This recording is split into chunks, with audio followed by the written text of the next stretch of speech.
Boys and girls, welcome to the Carnage House Productions Bushfire special.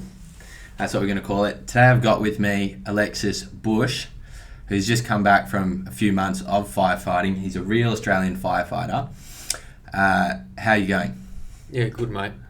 Not a few months back to back, but since November, a couple of days in each month. Yeah, so you're a volunteer firefighter with the Rural Fire Service, but the other interesting part is that you run the social enterprise Back to the Bush, kind of in your spare time, which you've been doing for several years. Give a quick plug if you can see that on the shirt. We'll put the link to that in the description, but that's actually just getting like Australians kind of out of the cities back into the bush. You can give the introduction better, but basically you've had a bunch of experience actually in the bush, and you've seen the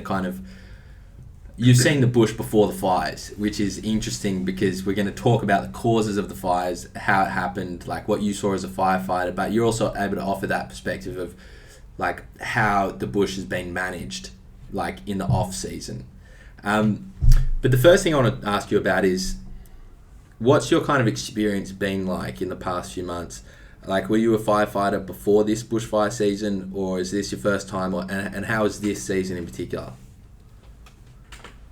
So I've been in the Rural Fire Service for 7 years. This was my first real campaign fire. Campaign fire means basically big bloody fire over weeks or months, and we go into sort of campaign mode where every brigade has its shifts and its commitments. So a brigade will spit out 2 shifts a day, 2 12-hour shifts covering 24-hour period. And it'll all be on rotation. Every single brigade will be swapping over crews, and each crew will be deployed different parts of the district in which that brigade operates, or sometimes they're just deployed outside of the district. We've got people in my brigade that have gone up to the mid-north coast fires, far north coast fires back in September. And your brigade is where? In the Blue Mountains. In the Blue Mountains. Yeah, so we're in the Blue Mountains district. And we happen to have... it's fortunate that I'm part of the Blue Mountains district because we've got Australia's most experienced firefighters in the Blue Mountains. Right. Is that just a coincidence, or is that because there are fires that tend to happen there? Because the Blue Mountains is such a rugged, volatile and remote region, and it also has a very large population of people living and surrounded by such massive wilderness areas. So it's always been impacted. It's always had the threat of fire on its doorstep, and with every fire, everyone's experience goes through the roof. 5 years of training versus 1 month of intense firefighting, you're going to get obviously a lot more experience out of 1 month of firefighting over 5 years of training. And so a lot of these people, a lot of the old timers now, the past generation, they've had multiple very severe and dangerous fires, fire seasons, and they're some of the most experienced in Australia. So on like face value, we see that these fires, a lot of people use the word unprecedented. The statistics I checked today was that so far this bushfire season has burnt 10 million hectares of land, killed 28 people, and destroyed almost 2,000 homes nationwide. What's the scale of like this fire season compared to other fire seasons? And then we can try and find out why you think that is. But have we seen fires like this before? Is this the first time we've had like a big bushfire season? It's definitely the most widely publicised, at least since I've been, able to watch the news. But what do you think? This natural disaster is the most politicised natural disaster, I think, in Australian history. I can't think of any other natural disaster where it's been so heavily politicised. Australians go into... They click into this humanitarian mateship mode as soon as there's a natural disaster, and they have with this natural disaster. But what this natural disaster also had was with it conspiracies, alarmism. It was a political attack, culture war. A massive culture war has come with this natural disaster, and we've still had the mateship, we've still had the community spirit in Australians, but unfortunately it's been overshadowed by politicisation of the natural disaster. It's all about climate change, of course, but going back to your original question, the word unprecedented, and I'll probably go back a bit. The last I read, it was 5.8 million hectares. Has that jumped up to 10 now, has it? This is from, as we talked about before, a Guardian article, which is bumped to the top of the Google searches. But what do you... Well, so let's say... I'll have to fact check the 10 million, but look, it is... It's a lot. It's a lot. Let's say it's 10 million, right? Unprecedented for this generation and maybe the previous generation. Not unprecedented for the millions of years Australia's been around.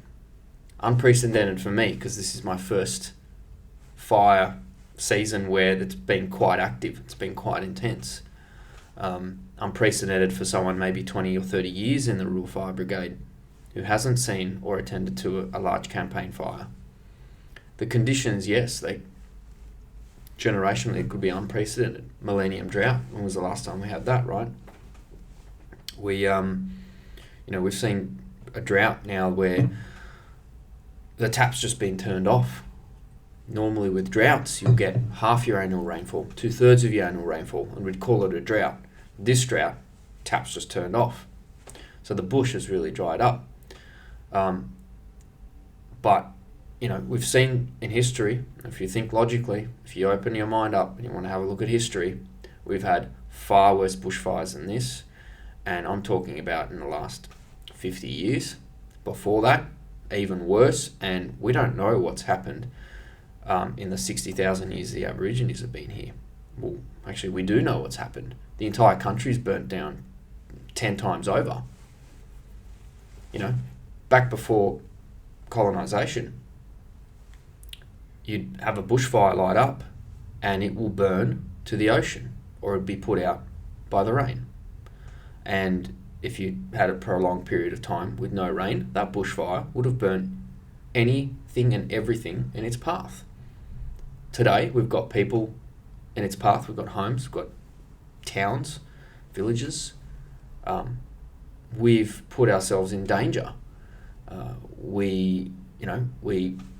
We've put ourselves in harm's way with Mother Nature, with the normal cycle of Australia, and that is, it burns to the ocean, or it burns until the rain comes. And unfortunately, the rain just didn't come quick enough in this season. In the last 2 or 3 months, it's now come. So hopefully, some came today. I think it said like 50 mils. I think there should be between 50 to 150 mils. Said 50 mils. Yeah. I think already today has fallen.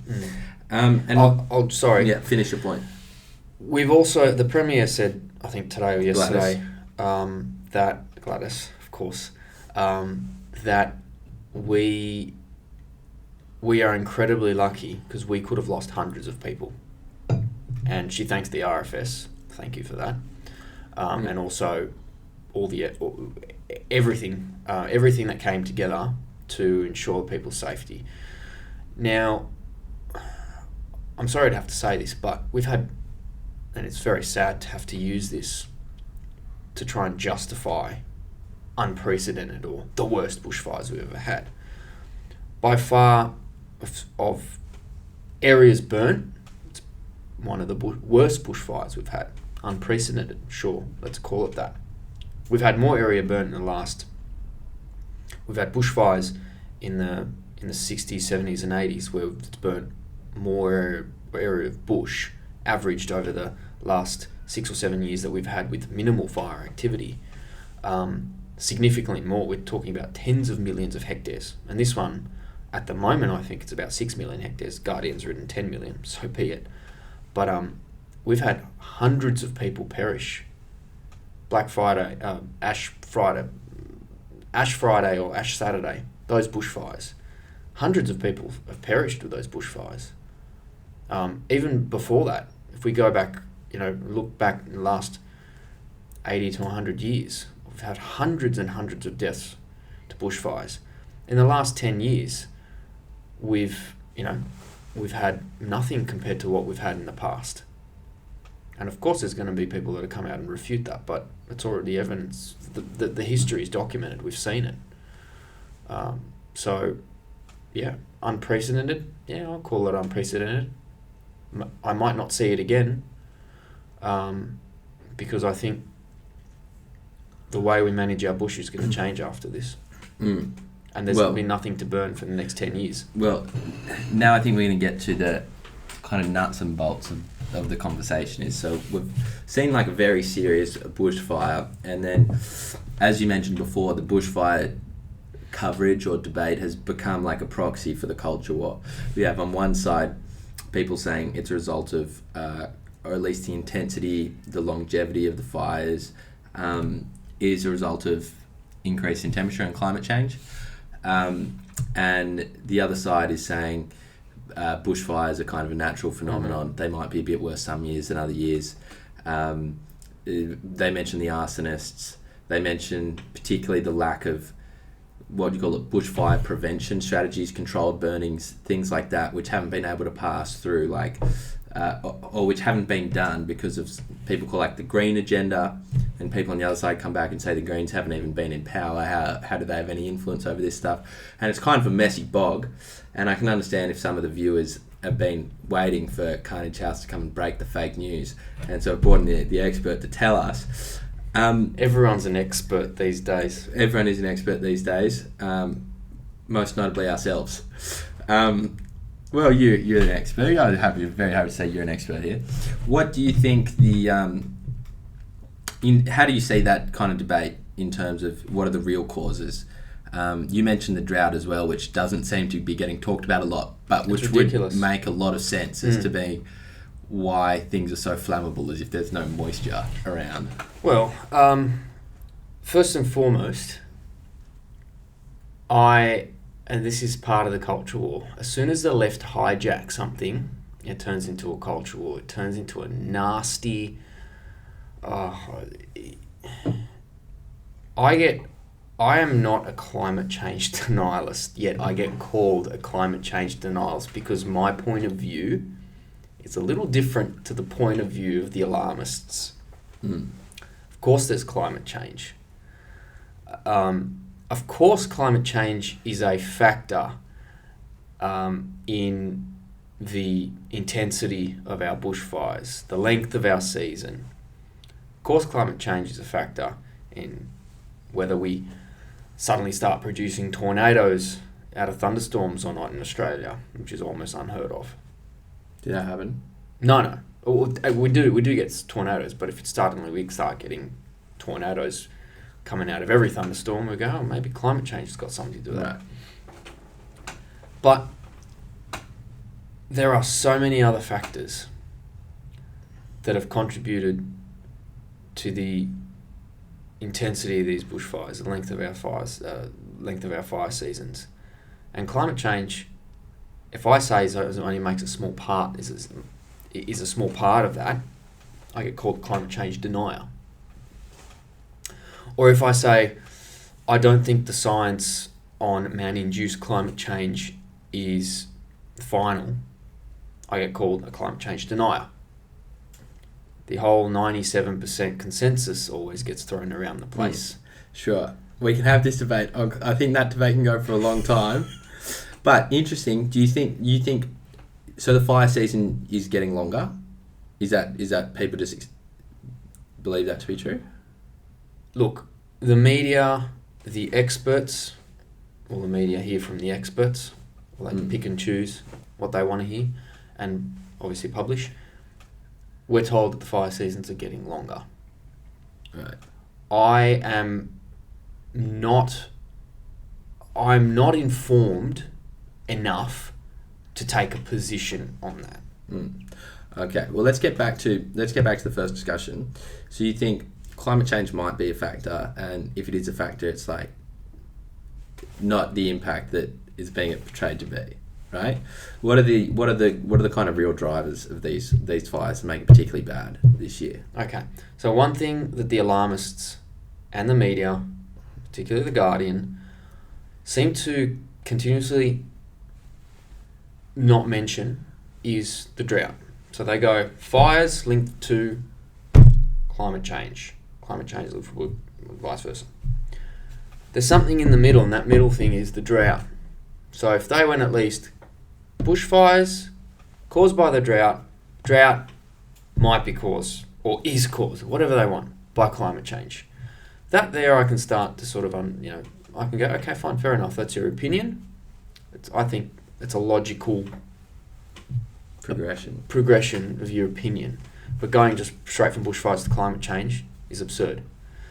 We've had the chief scientist in Australia, Professor Andy Pittman, say that there is no link between the drought and climate change even. I think I saw a headline that said that he then got smashed. He then got bullied. To revise that to say no direct link. That's right. That's right. He got bullied. He got heckled by the left. They got him in a ring and said, "We heard what you said." And he said, "Oh, no, what I meant to say was no direct link." But he's actually got a paper published where he also says it. There is no link between the drought and climate change. Right. So he said it verbally, but he's also got it published. Yeah. So this is the problem, and this is where, again, we'll go into the climate change argument, is where a lot of independent scientists, you can't be independent anymore in science. You have to join the climate change bandwagon, or you get labelled as a deserter and as a conspiracy theorist. You still got your PhDs and everything. You're saying, no, I don't agree with the climate change mob who are alarmists. We've got to be sensible here. But then they get bullied. There are professors, and you'd be surprised to hear this. I was actually quite surprised to hear this too. A couple of guys there's a guy in Queensland, I think, that got fired, right? About the Great Barrier Reef. Yeah. But there's actually professors and climatologists and people of other sciences. I consider people of other sciences much higher standing than climatologists, because climatologists are glorified meteorologists. They just want to have their place. No, that's right.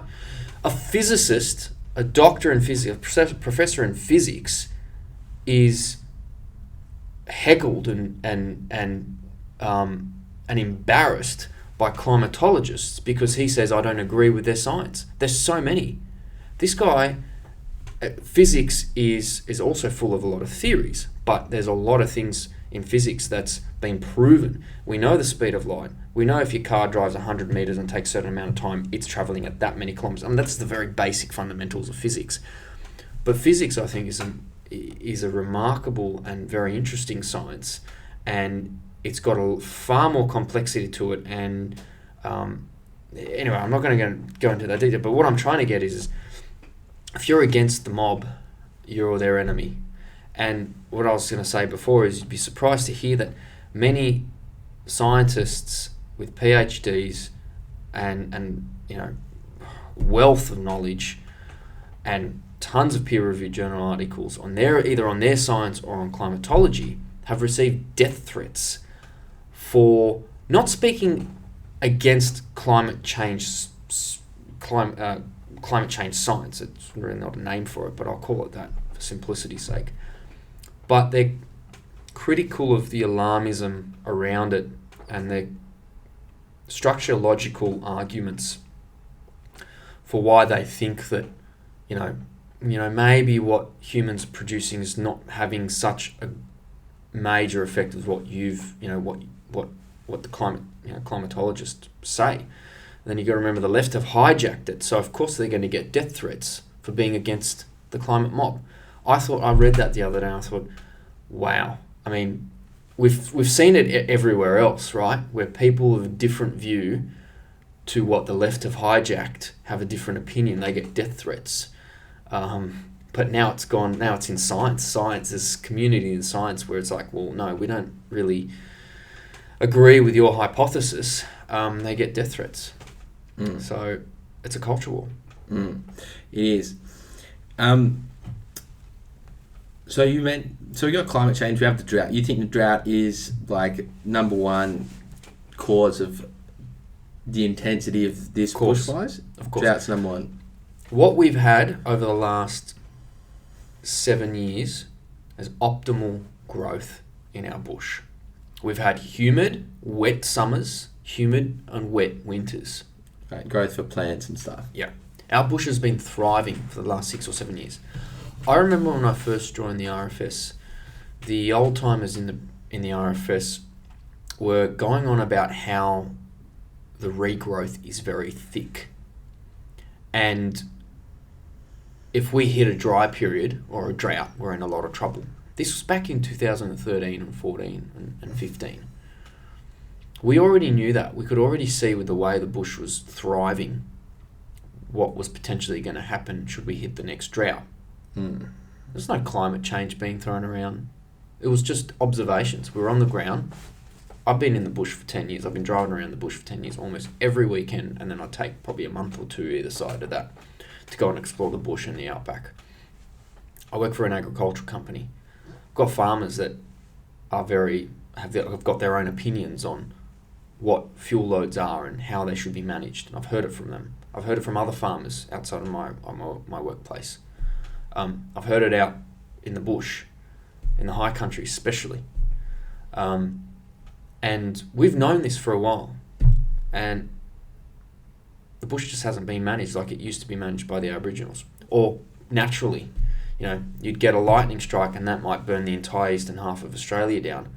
But that would have cleared out all the crap underneath the canopy of the trees. Low intensity, low to medium intensity fire. You might have got some spikes of high intensity fire depending on what the weather did, but you'd had this burn that'll just consume all of Australia, consume all the forested or dense vegetated areas of Australia, and then you'd have a period of no fires, and then the cycle just started again with the droughts, with the rains. Australia is a land of droughts and flooding rains, and so are its bushfires, a cycle within that cycle. So let's talk about like the bushfire management, right? Because on your Facebook you even shared an article from Miranda Devine from 2009 where there was a bushfire that happened then, and it was the Ash Friday or something where nearly 200 people died. And she was talking about the kind of lack of bushfire management and kind of accusing a green agenda of preventing like controlled burns. What do you say is like hazard reduction? Is that hazard reduction burns? Right, hazard reduction burns. That's what, if you read if you watch like Sky News, you'll see them saying, well, it's really about the lack of hazard reduction burns, and there's so much fuel on the ground. This is why the fires are so big and so hard to manage. What's your experience been with?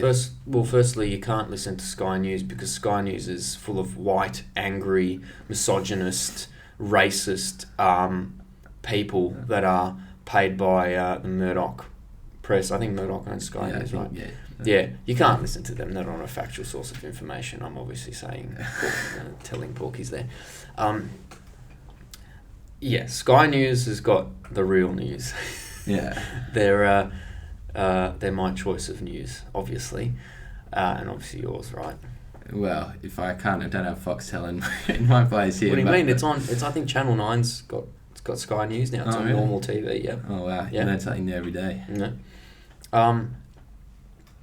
So, look, Miranda Devine, when she did that article for the Sydney Morning Herald, I was surprised the Sydney Morning Herald even published it. Well, you did say in that article when it was still real journalism. real journalism back then. It was real. It was, what's their slogan? Independent always.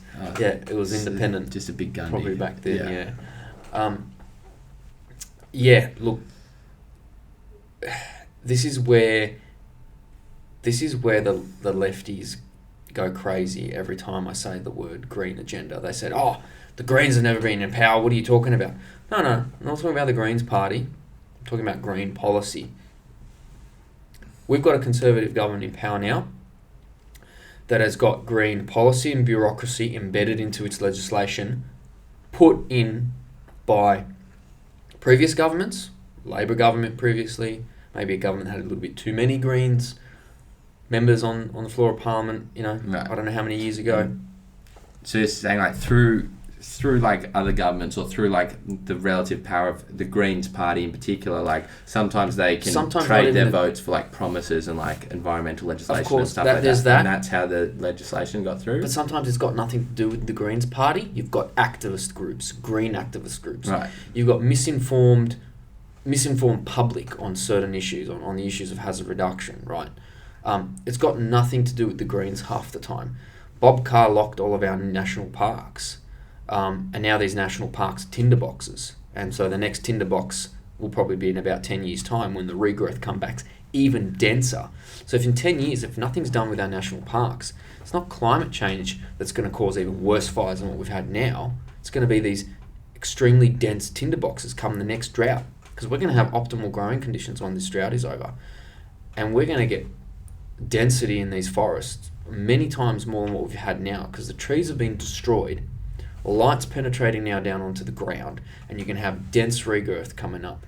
And I've said this for many years in the high country. Now we've seen the high country burn now. But anyway, green policy starts can start from the councils right up to state level. So state level is like something like locking national parks up. Local government level is fire breaks on private property, what you can or can't cut down, paperwork, fees involved with getting permission to make a fire break on your property, these kind of green policies. There are homes in the South Coast that are still waiting for fines to come in their mail because they bulldozed down a fire break on their property.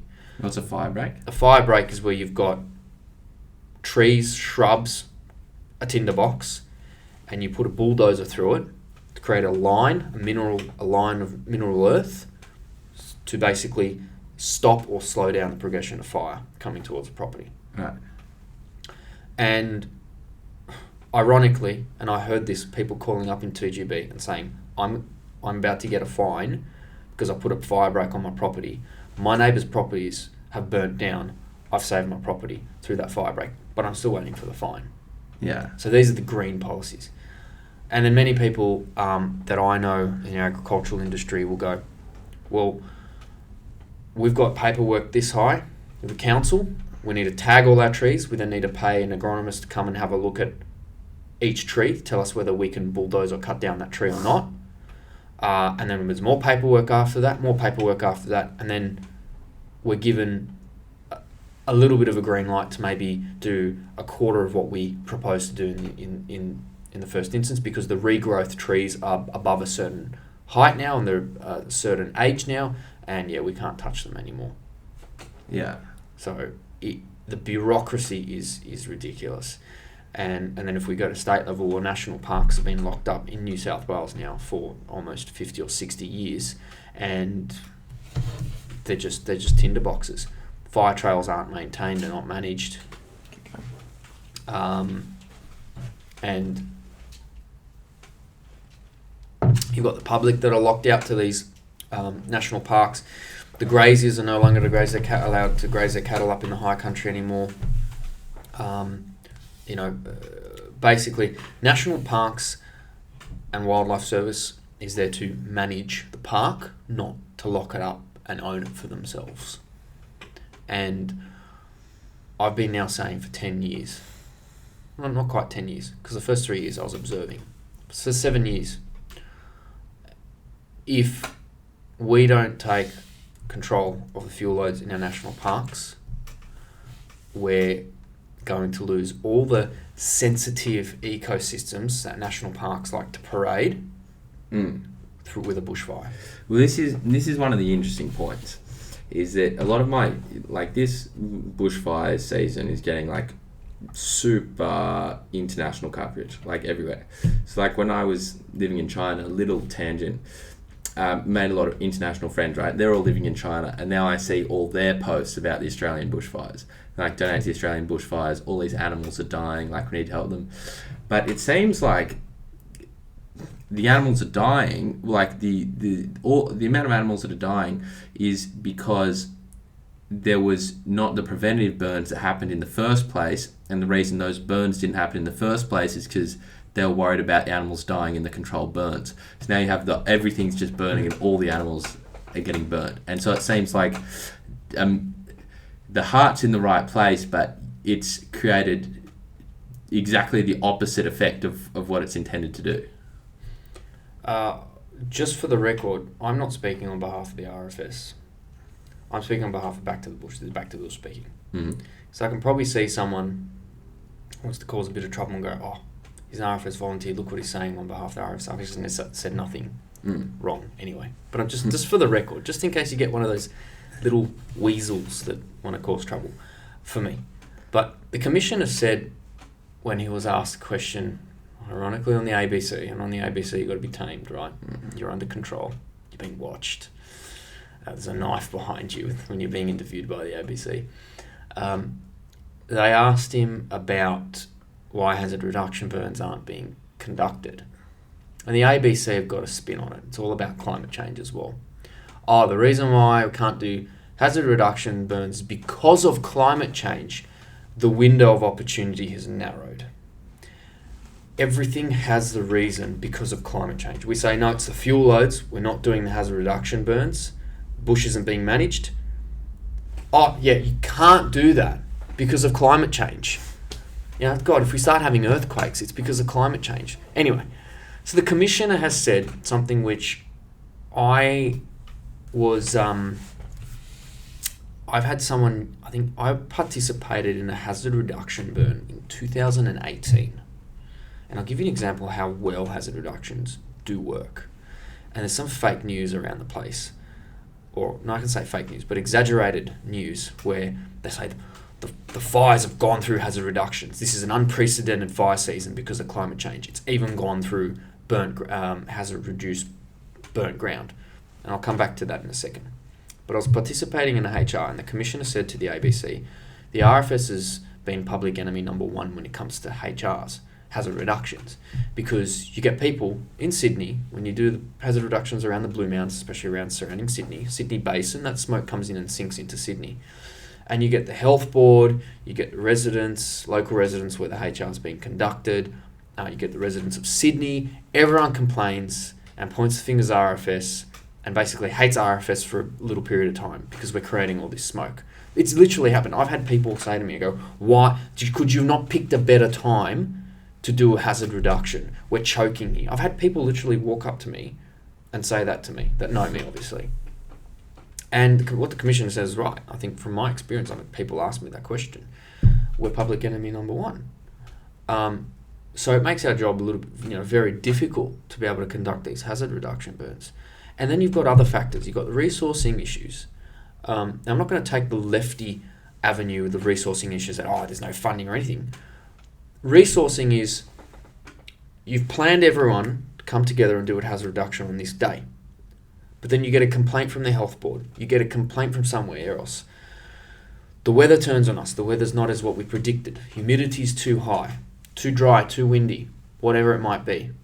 Someone's having a bad day. Then you have all these resources just that were ready for that one day, gone to nothing. And you really you can't really then say to hundreds of these resources, okay, no, let's do it till tomorrow. Tomorrow's a better day. No, you completely can it and you wait for another opportunity and start your planning and resourcing again. That is what we call the narrowing of the ability to do the hazard reduction burn. And you'll hear this now, especially now when the fire and the disaster relief and everything's done and dusted and we start having the inquiries, you'll get the left peddling it and saying it's because of climate change. Climate change is very small. Again, I'm not denying this climate change. Climate is having an impact on hazard reduction burns. But it's very small compared to the other more significant factors involved. And we've got to remember also that for the past 6 or 7 years, where I said we sort of was around 2013, 2014, you couldn't get the bloody bush to light up. It was too wet. So it was really hard to get a hazard reduction done. And so we had to get into these narrow windows where we could actually get the bush to burn. But it was just a very wet and it was an optimal period. The bush was loving it, was thriving. Now I'll quickly jump back to the whole hazard reduction. Hazard reductions, from what I've seen in the Blue Mountains, have saved the Blue Mountains. There's a hazard reduction that was done in the Jameson Valley in 2018. There's a hazard reduction that was done in 2019, early 2019, on the northern side of the Great Western Highway, I think next to Hazelbrook, on the western side of Hazelbrook. Gospers Mountain came up to that hazard reduction. The Gospers fire. The Gospers fires, yep, and stopped. It hit that 2019 hazard reduction. We, of course, tied it in with a backburn. As soon as you reached that 2019 hazard reduction, it stopped dead in its tracks. Right, so can you pause 1 second? What's the difference between a hazard reduction burn and a backburn? A backburn is when we are actively fighting against, an active fire front. So we light a fire in front of it, or fighting fire with fire. And we basically create a buffer between the unburnt land and the fire front that's approaching that unburnt land. And sometimes a textbook backburn, the backburn will light it. It'll roar right in through and go head towards the actual fire front. It'll meet the fire front and it'll self-extinguish naturally. All right. It's a remarkable thing. I've seen it done already. Yeah. Yeah. There's a lot of these experiences you get. Yeah. When you're on a campaign fire. But in 2018, there was a hazard reduction burn done in the Jameson Valley, a very touristy area. Just below Katoomba. The valley when you stand up on top of Katoomba and you have a look at the Jameson Valley. You've got Mount Solitary. You've got the Three Sisters. You've got Ruan Castle, and aptly named the Ruan Castle Fire, which burnt in that part, and then it eventually joined up with the Cowmung Fire, which was also the Green Wattle Fire. So all these fires have actually, they're all joined up. In fact, we stopped Gospers and the Green Wattle Fire joining, which was a great achievement, and hopefully the rain will completely put them out. But the Ruan Castle Fire, went up to the 2018 hazard reduction.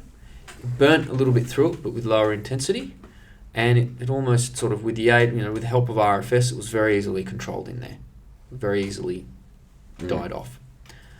And I was told from hearing conversations in the RFS, when the 2018 hazard reduction was proposed, community backlash was significant. There's a petition going around or something to stop that hazard reduction from taking place. It's not the Greens Party. It's green activism. Green activism misleading local residents, and also local residents having natural skepticism not skepticism, worried about the HR, the smoke, they're worried about the smoke, and then some are worried about the animals and the ecosystems. The animals, all of those.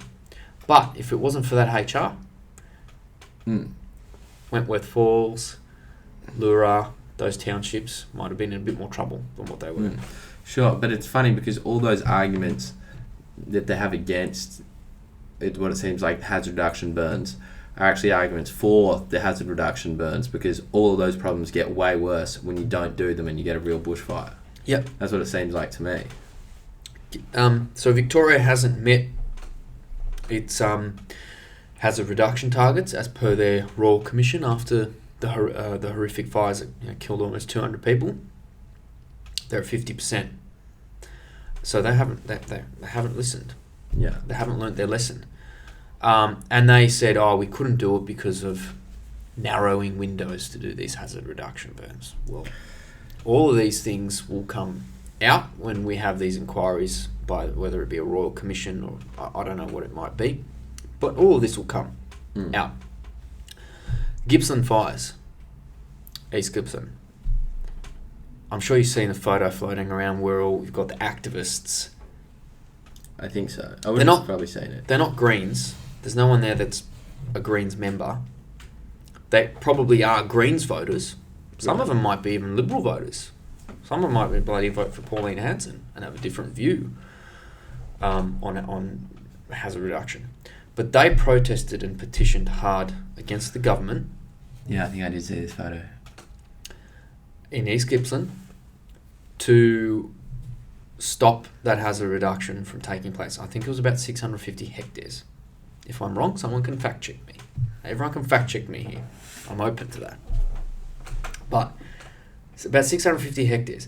What ended up being the hazard reduction ended up taking place out of the proposed 650 hectares was 7 hectares like 10 hectares. And from what I've read, of course, in the real media, and the fake news media have actually not had much to rebut against this, apart from, there were issues around resourcing, because there were concerns that not enough resources will be put to do such a big burn, so the residents were concerned about that. That's all crap, if I can say that. But yeah, so seven or 10 hectares actually ended up taking place, the hazard reduction. And what do you have now? We saw it. People died. Entire towns were wiped off the map. And the green agenda is there, and it's got nothing to do with the Greens Party. Again, I'll repeat that. The green agenda's there, the activism is there, the alarmism is there, the former fire chiefs, all of that. Mullins, Tim Flannery, they're all Tim Flannery's babies. All these former fire chiefs. Everyone's got an alarmist opinion. And I don't think a New South Wales Fire and Rescue former fire chief can really say anything about bushfires. Probably talk about house or building fires. I don't know about bushfires. Apparently he was an RFS volunteer as well. He was part of the RFS. But again, there was later exposed by the real media that they're all mates with Tim Flannery. And Tim Flannery, if you know him, he's the biggest climate alarmist. But what also was interesting with the East Gippsland bushfires... Let's talk... Oh yeah, keep talking about the Gippsland fires. I don't want to talk about what you actually... like, your experience. The green activism there is so disgusting. As the place was burning down, there was a sawmill. And you probably would have seen this photo. I don't know. It's going around. A green community organisation or a Facebook page representing some kind of a green community organisation. It's got a photo of the sawmill, which employs a lot of people in that region, logging, regrowth logging, plantation logging, saying, thank God, or along the lines of, we cannot wait for the fire to burn this down. And that sawmill had a lot of pressure from these green groups, because they were obviously cutting down. It's an industry, we need timber to build homes, and it's all regrowth too. It's plantation timber. And they're saying, they're cutting down trees in the forest. Well, it's a state forest. Plantation timber. All the old regrowth forests, unfortunately, have been cut down. And I'm a conservationist. If I was go back 60, 70, 100 years, and I seen these big, great, old growth forest trees being just lopped down for timber, I'd be chaining myself around these trees as well, right? But it's all gone. It's all been replanted, and it's a state forest. It's meant to provide us with sustainable timber. So they look at this sawmill and they go, can't wait for this to burn down. And I think it did burn down. It's wiped off everyone's, hundreds of jobs in that region now. So this is the kind of this activism, goes right up to climate alarmism. It's all the same thing. Okay. So when you put up some photos and you had a kind of like a running commentary through your Facebook, or at least updates on kind of the state of the fires and the fires that you were fighting in particular. What was the one in the Blue Mountains? There was one in particular you talked a lot about. It was called, I have it on here somewhere, called the Gospers Fire, right? Yeah. That was the mega fire, which is now 600,000 hectares. Really? Yeah. So, yeah, in the Blue Mountains, so I wasn't deployed too far outside my district while I was in the Blue Mountains. And I was on shifts with my brigade. And the Gospers, we participated against Gospers, the Ruin Castle fire, and also the Green Wattle fire. So those are three fires we were dealing with in the Blue Mountains. We were also involved with the Gospers fire even outside of our district, so the Lithgow district and the Hawkesbury district. So when that fire was threatening communities just on the edge of the Blue Mountains district, we'd actually get out of the Blue Mountains district and help there. I remember we went to Lithgow while Lithgow was burning down, and that was Gospers. And, you know, from one end of one district to the other end of another district in the opposite direction, it was still dealing with Gospers. This had such a massive fire edge, thousands of kilometres of fire edge. And we won. Unfortunately, homes have been destroyed because of Gospers, but largely we won because that fire could have completely decimated thousands more homes. And then the Green Wattle Creek also could have decimated thousands more homes, killed many people, and we won against that as well. Thank you to the weather.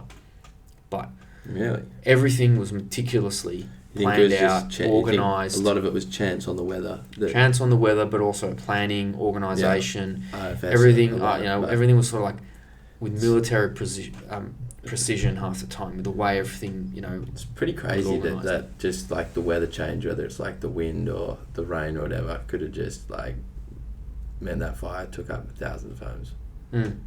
It's like such a weird thought. Mm-hmm. It all depends on the wind. Yeah. All depends on the wind. I have a property in Lithgow, and I didn't foresee the fire ever really approaching that property. I was more concerned about the property in Lyndon. And I was preparing the house in Lyndon. I was very worried about the property in Lyndon because the bush behind my property hasn't been burnt down since the 70s. There's been no HR. We've been trying to do hazard reduction burns in that patch of bush, and we've never really, it's never been given approval from, again, different reasons, multitude of reasons. And I was particularly concerned because the fire got into that 1970s bush there. That's a tinderbox. It's very dangerous. So I was preparing the Lyndon. But then I bloody saw Gospers heading towards Lithgow, and the prevailing winds were not blowing it south, but it was coming south. So sometimes even the winds were just unpredictable. It was crazy. And, I was lucky that we ended up being deployed to Lithgow as that fire came down onto the town, and it already burnt down a couple of homes, and we replaced a very exhausted my brigade. We replaced our members that were been there since the morning, and they were extremely exhausted, and we went out to another neighbourhood where the fire was coming down to it, and thankfully the conditions helped us a lot, and that neighbourhood happened to have my home there, which is, thank God I was there, but also thank God that the conditions improved significantly. So yeah, it's been bizarre. It's been exciting. It's been all over the place. It's been sad. It's been happy. It's been a whole heap of different experiences into one. Yeah. So what happens when you got a fire coming towards a town, let's say, that you're supposed to protect, or how are you supposed to stop a fire? What do you actually do? Because when it's a house fire, presumably you put a hose on it. But what happens when it's a bushfire? Backburning, but backburning as well. We can't just put a backburn in any time. The conditions have to be right for the backburn. We've lost backburns this season. And what does that mean? We lost, so we'd do a backburn, and then the wind would do something else completely against what we were, what we thought, the fire activity, from the wind and everything, it just go in opposite direction. We'll do a backburn on this side of the road to go that way, but then it'll just jump over and just go that way and endanger communities or homes or the bush in that direction, or we'd light a backburn and think that, it'll just go through calmly, it'll burn in, but you just get a whiff of wind and it'll just blow it in another direction, and, so the backburn was lost against the Gospers fire, and I think a couple more backburns were lost. Some backburns created, destroyed, unfortunately, people's homes, and some backburns luckily were contained pretty quickly as well. But yeah, backburns if the conditions are right. Otherwise, really, it's up to the water bombers. If the water bombers can get to the fire, can help cover. Yeah, and the plane, if they can dump water on homes. What's the red thing? Is it water that fire retardant. So is that what the main thing that the planes drop? Fire retardant? Fire retardant, yeah. So that kind of brings us to talking about the Marie Bashir and the DC and a couple of those. What do we actually? What do you need? What needs to happen? Because you see like a lot of fundraising initiatives going around, which are really good, like bushfire appeals. I assume that money's going to people who have like lost their homes or like rebuilding, trying to rebuild their lives, going to like fund like accommodation and food and basics for them. But in terms of like policy, I assume you'd want like give more freedom to like hazard reduction and stuff like that. But what are the lessons that you think like need to be learned from this bushfire season? You're gonna hear it, and you're gonna hear from everyone on the ground living near the bush. You can hear it from the farmers. You're not gonna hear it from experts sitting in comfortable offices with their PhDs and their paperwork and I don't know their qualifications by their side. You're going to hear two different things. You can hear the experts saying, "Oh no, yeah, we can't really, as I've already had this conversation, we can't really do as many hazard reductions as we'd like because of this."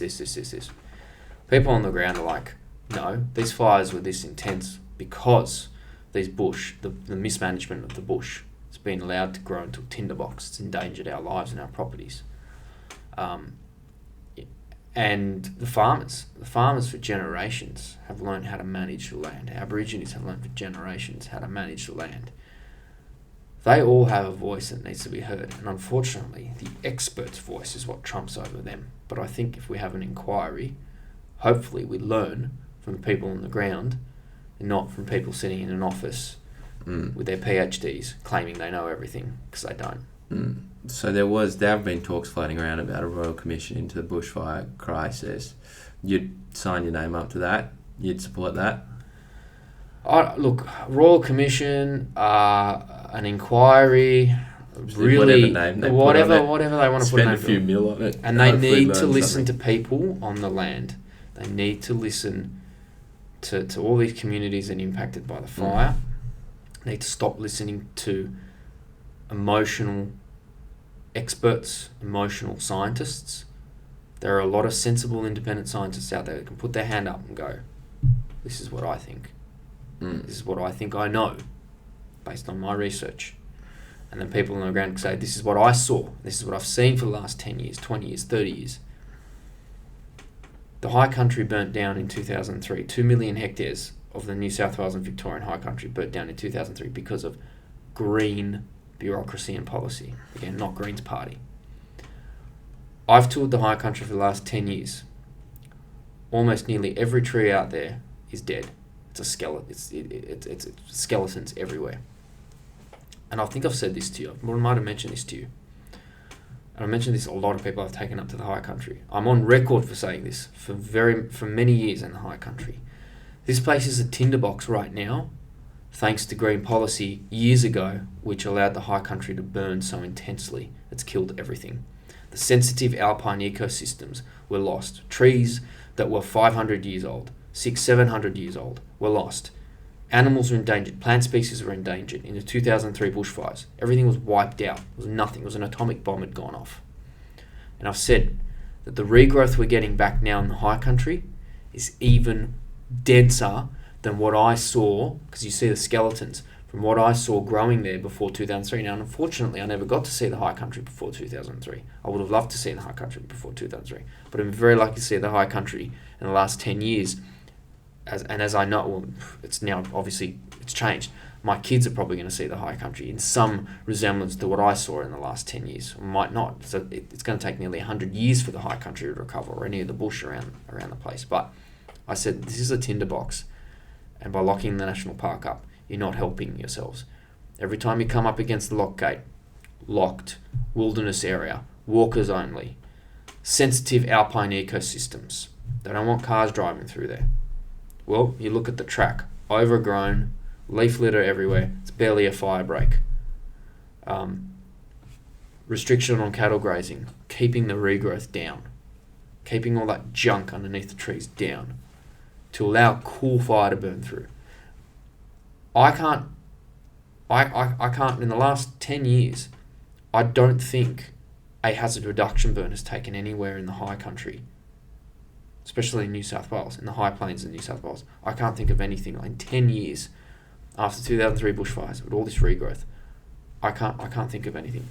And if someone even says to you, the high country is burnt down because of the drought, well, the high country's actually been reasonably damp. It's been dry, but it's been reasonably damp. The snow that's fallen up in the high country 4 years in a row has been significantly higher than the 50-year average. There's a lot of moisture up in the high country. Yes, it's part of the wider drought, but to blame the intensity of the bushfires on dryness or the drought, if we're particularly only talking about the high country, everywhere else it's been the drought, and particularly the high country had a lot more moisture up there. If we're going to blame it completely on the drought, it's wrong. There's a lot of stuff up there. There's a lot of fuel up there. Tons and tons of fuel per square metre in some places. Probably not per square metre. But you get what I'm saying. That hasn't been managed. And I'm very passionate about the high country, as you know. Back to the Bush is almost all about the high country. And that everyone on the land up there has said this place has been mismanaged for 50 years. No one's listening to them. And now we've had another atomic bomb land on the high country. Well, before we finish up, what's the future of Back to the Bush now that a lot of the high country's been burnt? Yeah, well, I think I'm going to have to rename it to Back to the Ashes. I'm not talking about the cricket. Yeah, unfortunately, all the people who were pondering on coming out on bush tours with me but kept pushing back. I don't have money. I'm not ready to come out bush yet. I'm sorry to say, all of them. You're not going to see the bush or the high country the way that I've seen it for the last 10 years. It's decimated. And I will be going I will start my inspection of the destruction of the New South Wales high country on the Australian Day long weekend. There's some certain spots which I can get access to legally that I can actually go and inspect. And I'm also dying to do an inspection of Canangara Boyd National Park, which is my favourite spot outside of Sydney, which has also been decimated by the Cowmung bushfire, a very high intensity bushfire which has killed, I think, most of the older growth trees in that national park. So it's back down to zero. So that's what Back to the Bush is going to be doing, is going back to the bush, but at least for the next couple of months, it'll be inspecting the damage and the destruction and reporting on that. And and there will be a lot of angry faces. Okay, well, I wish you luck with that. It's been a good talk. I appreciate you coming on. I think you taught me a lot. I hope you guys learned a bit at home. Let us know what you thought. If there's any fact checking that needs to be done, do it in the comments. I think probably a thank you's in order for going and fighting the bushfires on our behalf. So appreciate that. For the record, I haven't done a tenth, or I don't know, a millionth, let's just say, of what some other RFS members have done. Okay, well, I've done my very small part, and people that should be thanked, who I look up to and would love to thank personally, are the ones that have been out on the fire ground every single day. Is there any particular shout outs? Tony Abbott. Tony Abbott's been out a lot. He's not employed in Canberra anymore. He's been out a lot. No, but there's been people that have been out even more than Tony Abbott. There's people especially up in the North Coast, that have been fighting bushfires since September. Really? Up until now, yeah. And that was the whole point of the payments by the government, was to help those who'd been out fighting bushfires for months back to back and hadn't had any rest. You know, I've had rest periods. I've been out, I've been out for between November, December and January. I was out for a grand total of just under 20 days or something. So yeah, I've done very little compared to a whole heap of other people. Right. Okay. Well, I appreciated that. Back to the bush. I assume that's going to be in doing less tours over the next few months. But when you're back up and running, doing tours, let us know. I was, myself was included. They're free tours, of course. Among the people who'd pushed back the date, etc. Yeah. So that was a bit of a sad moment for me when you said you're coming back to the Ashes. But look, when that's back up and running, we'll give it a share on our Facebook. I'm pretty sure I'll find some pockets of country that weren't burnt that you can probably see that might resemble what was before. Okay, well let's hope that. We'll put a link to in the description back to the bush so you can follow Alexis and what he does there. You can follow Carnage House on Instagram, Facebook, YouTube. I think we're on Spotify now. We're in this new platform that distributes everything. SoundCloud. If you really like us, you can donate to us on Patreon. It's little as $1 a month. It's good to be back. First podcast of 2020. New year, new me, new Carnage House.